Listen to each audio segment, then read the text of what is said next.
It's pretty chilly out right now, but we're about to embark on a new project here at Hackberry Farm.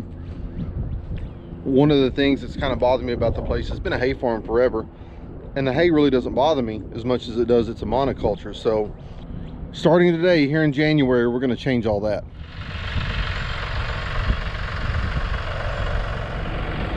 So the plan is we're going to use this no-till drill to run across the ground and plant a variety of seeds. Now the seeds I've got for this is a mixture of grass, forbs, or weeds is what other people call them, and then a pollinator mix. And the whole hope is by turning this from a monoculture like it's been with the hay fields for the past several years, we'll be able to create a mixture of plants and create really a good variety, so that way it attracts all kinds of wildlife, songbirds, bugs, butterflies, deer, bobcats, all the predator species are going to come in. So today's the day it starts.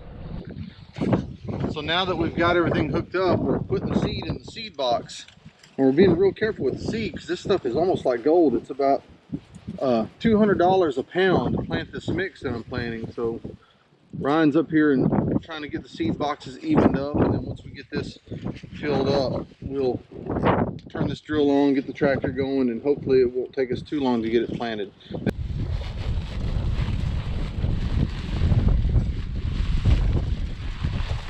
Now this is a long-term project because we plant today, the seed will sit dormant in the ground till the soil's warm enough and we have enough moisture, and so by spring it'll start to germinate. So hopefully by the end of summer we'll have a good stand. So we're going to come back later with another video to show you how it turns out.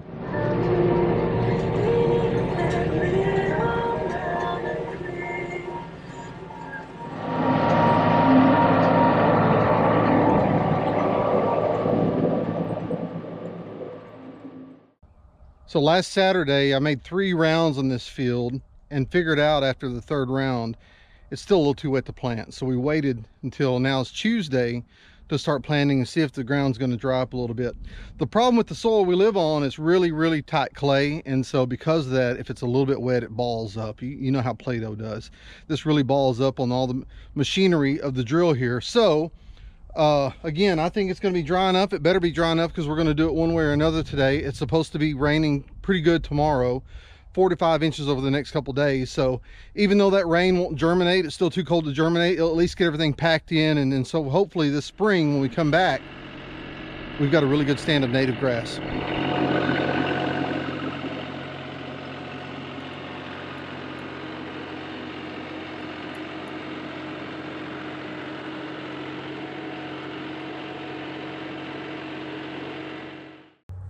Well, that took about 4 hours to do almost 10 acres of grass seed. And not only grass seed, like I said before, it's grass, forbs, pollinator mix, it's all kinds. If you're into that kind of thing, by the time this stuff comes up, this should sequester about 35,000 pounds of carbon every year. So I don't know what that equates to. I don't know if that makes me carbon neutral, I don't know. But if you're into that thing, that's one of the big benefits of grassland. But the primary benefit, the reason why I'm doing this project is, it's just one more thing I can do to help improve the habitat around here. We've done a lot of timber work. We've done some food plot work. We've done some habitat work all along. But this one here, this is the big project I've been wanting to do for a long time. And I can't wait to see what this looks like. So it's late January now. The seed's going to sit dormant in the ground for a few months. Hopefully come April or May when it warms up and the soil warms up, we'll get a good germination. And I'll do an update video later on this year and we'll see what it looks like.